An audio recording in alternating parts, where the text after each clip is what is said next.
साल 1760 की बात है। उस समय देश के पावन शहर यानी हरिद्वार में कुंभ मेले का आयोजन चल रहा था। मेले में बड़ी संख्या में हिंदू धर्म में विश्वास रखने वाले लोग स्नान करने पहुंचे।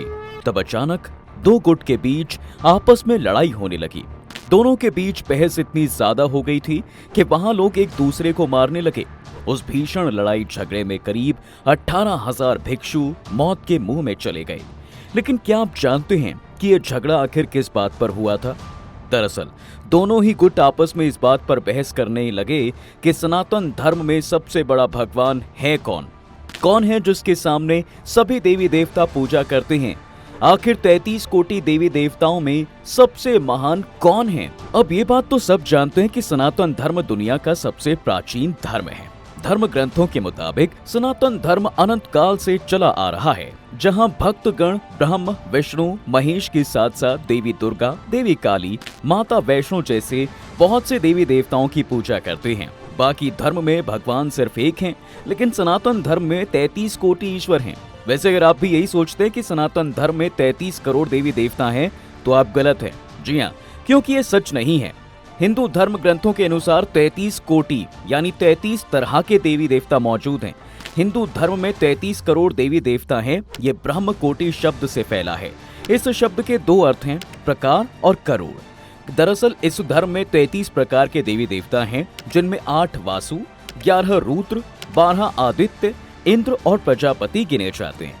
वहीं कुछ शास्त्रों में इंद्र और प्रजापति की जगह पर 2 अश्विनी कुमारों को गिना जाता है। लेकिन सवाल तो ये है कि इन सभी का हेड है कौन? दोस्तों, सनातन धर्म में 33 प्रकार के सभी देवी देवताओं में भगवान विष्णु, भगवान शिव, भगवान ब्रह्मा को प्रमुख माना गया है। हाँ, जो लोग भागवत गीता को अपनी लाइफ में इम्प्लीमेंट करते हैं, उनके हिसाब से भगवान कृष्ण ही सबसे उच्च स्थान पर हैं और दुनिया के पालनहार हैं। भगवत गीता के अध्याय 10 में भगवान श्री कृष्ण कहते हैं, मैंने सब कुछ बनाया है, सभी प्राणियों के बीच मैं हूँ, मैं सभी प्राणियों के अंदर बसता हूँ। मैं विष्णु, मैं सूर्य, मैं चंद्र, मैं सामवेद, मैं मस्तिष्क, मैं ही चेतन हूँ। मैं शंकर, मैं कुबेर, मैं अग्नि, मैं मीरू, मैं बृहस्पति, मैं कार्तिक, मैं भृगु ऋषि, मैं ओम, मैं हिमालय, मैं पीपल का पेड़, मैं कामधेनु, मैं कामदेव, मैं वरुण, मैं यमराज, मैं पवन, मैं राम, मैं गंगा, मैं अंतिम समय, मैं ब्रह्मा हूँ। यानी गीता में श्री कृष्ण कह रहे हैं कि वो सृष्टि के पालनहार और वही श्रेष्ठ हैं। आप चाहे कहीं से भी गुजरें, आखिर में आपको उन तक ही पहुंचना है। यानी भागवत गीता के मुताबिक श्री कृष्ण ही देवों के देव हैं। बता दें, ऐसा नहीं है कि हर ग्रंथ में उन्हें ही उच्च बताया जाता है, बल्कि हर ग्रंथ कुछ अलग कहता है। जैसे शिव पुराण में भगवान शिव को सर्वश्रेष्ठ माना गया है। शिव पुराण के अनुसार महादेव से ऊपर कोई नहीं है। उन्होंने ही इस दुनिया का सृजन किया है और वही दुनिया का अंत भी करेंगे। इसमें उनकी महिमा को बताया गया है। भगवान शिव को लेकर एक कहानी है, जिसमें बताया गया है कि सबसे बड़ा भगवान कौन है। दरअसल एक बार ब्रह्मा और विष्णु जी इस बहस में लगे हुए थे कि कौन बड़ा है। धीरे धीरे दोनों के बीच विवाद इतना बढ़ गया कि दुनिया तहस नहस होने लगी। इस पर देवता परेशान हो गए और उन्होंने आदिदेव भगवान शिव से इस मामले को ठीक करने में कुछ मदद मांगी। जिसके बाद महादेव ने देवताओं की बात सुनकर ब्रह्मा और विष्णु जी के सामने प्रकट हुए, लेकिन एक चमकती स्तंभ यानी ज्योतिर्लिंग के रूप में। उनका ये रूप ऐसा था जिसकी ना तो कोई शुरुआत थी और ना ही अंत, जिसे देखने के बाद ब्रह्मा और विष्णु जी बड़े परेशान थे कि करें तो क्या करें। इसलिए दोनों ने मिलकर एक योजना बनाई और प्रतियोगिता का आयोजन किया गया, जिसके हिसाब से जो इस ज्योतिर्लिंग के किसी भी छोर को सबसे पहले ढूंढेगा वो सबसे बड़ा होगा। दोनों राजी हो गए। प्रतियोगिता शुरू हुई। भगवान विष्णु अपने वाहन गरुड़ पर चढ़कर पाताल लोक से सुरंग बनाकर उस ज्योतिर्लिंग के छोर को ढूंढने के लिए निकल पड़े। वहीं ब्रह्मा जी अपने हंस पर सवार होकर ऊपर की तरफ चढ़ाई करने लगे। इधर नीचे भगवान विष्णु ढूंढते ढूंढते थक गए, लेकिन उन्हें ज्योतिर्लिंग का छोर तक नहीं मिला, इसलिए वो वापस लौट आए। दूसरी ओर ब्रह्मा जी भी ज्योतिर्लिंग का छोर नहीं ढूंढ पाए, लेकिन उन्हें अपनी हार मंजूर नहीं थी, इसलिए उन्होंने केतकी के फूल को झूठी गवाही देने के लिए मना लिया। जिसके बाद वो भी वापस लौट आए और उन्होंने भगवान शिव और विष्णु जी से कहा कि मैं जीत गया हूँ। लेकिन तभी अचानक भगवान शिव ज्योतिर्लिंग के बीच से प्रकट होते हैं और कहते हैं, मैं सबसे बड़ा हूँ, क्योंकि ब्रह्मा और विष्णु दोनों ही मुझे ढूंढने में असफल रहे। साथ ही उन्होंने ब्रह्मा जी को झूठ बोलने के लिए फटकार भी लगाई। यही वजह है दोस्तों कि आज राजस्थान की अजमेर से कुछ मील दूर पुष्कर को छोड़कर कहीं भी उनकी पूजा नहीं की जाती, क्योंकि उन्होंने झूठ का सहारा जो लिया था। हालांकि ब्रह्म पुराण की अगर बात करें तो आप देखोगे तो आपको ब्रह्मा जी की ही तारीफ मिलेगी।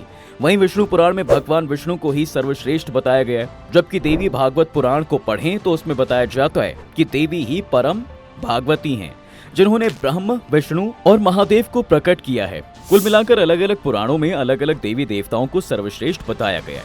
लेकिन आपको बता दें कि सबसे बड़े ब्रह्म हैं भगवान विष्णु, भगवान ब्रह्म, देवी भागवती और महादेव, सभी उन्हीं के अलग अलग रूप हैं। यहाँ आपको ये भी समझना होगा कि ब्रह्म और ब्रह्मा दो अलग अलग हैं। ब्रह्मा हमारे त्रिदेवों में से एक है, जबकि ब्रह्म एक सुप्रीम पावर है। तो ये तो आपने जाना दोस्तों कि हिंदू धर्म में कौन से भगवान श्रेष्ठ हैं। अच्छा, आपने उनके हाथों में कुछ अस्त्र शस्त्र भी देखे होंगे। कभी सोचा है कि वो किस तरीके से इसका इस्तेमाल करते हैं?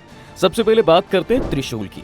त्रिशूल, जैसे कि सभी को पता है कि त्रिशूल खुद तो भगवान शिव का हथियार था। 3 भुजा वाले ये हथियार सबसे शक्तिशाली और तबाही मचाने वाला माना जाता है। त्रिशूल किसी भी दिव्य हथियार को खत्म कर सकता है।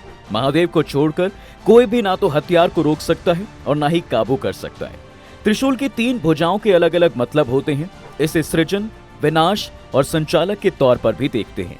सुदर्शन चक्र, ये चक्र 108 नुकीले किनारों के साथ एक डिस्क जैसा लगता है। सुदर्शन चक्र को भगवान विष्णु संचालित करते हैं। लोग इसे अजवार के नाम से भी जानते हैं। भगवान श्री हरि नारायण इस सुदर्शन चक्र को अपने 4 हाथों में से एक में शंख, गदा और पद्म के साथ धारण करते हैं।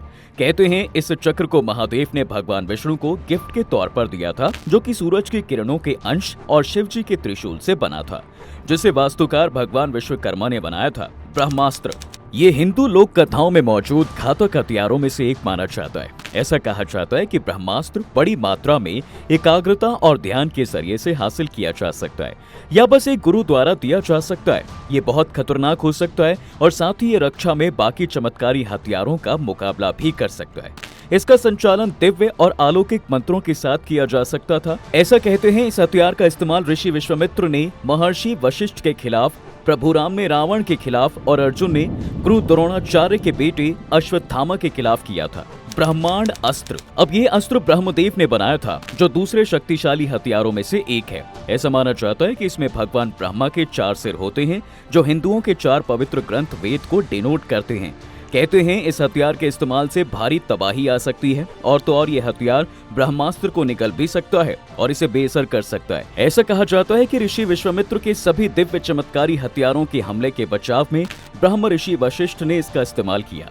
ब्रह्मशिरा, ब्रह्मशिरा को ब्रह्मास्त्र से 4 गुना शक्तिशाली हथियार माना जाता है। जब इसका इस्तेमाल किया जाता है तो ये कई सालों तक उस जगह पर इंसान जन्म नहीं ले पाते हैं। रावण के बेटे मेघनाद ने रामायण महाकाव्य में इसका इस्तेमाल वानर सेना का वध करने में किया था। कहते हैं महाभारत में अश्वत्थामा ने इसका इस्तेमाल पांडवों के वंश को खत्म करने के लिए किया था, जिसके बाद ही श्री कृष्ण ने उसे ये श्राप दिया था कि वो कभी मरेगा नहीं। नारायण अस्त्र, ये अस्त्र दोस्तों पौराणिक कथाओं के सबसे घातक और शक्तिशाली हथियारों की लिस्ट में शामिल है, जिसका इस्तेमाल भगवान विष्णु ने अपने नारायण अवतार में किया था।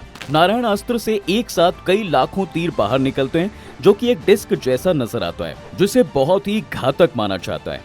भार्गवस्त्र, कहते हैं भगवान परशुराम ने भार्गवस्त्र सूर्यपुत्र कर्ण को दिया था। ये बहुत ही खतरनाक हथियार था, जो इंद्रास्त्र की तुलना में सबसे शक्तिशाली था।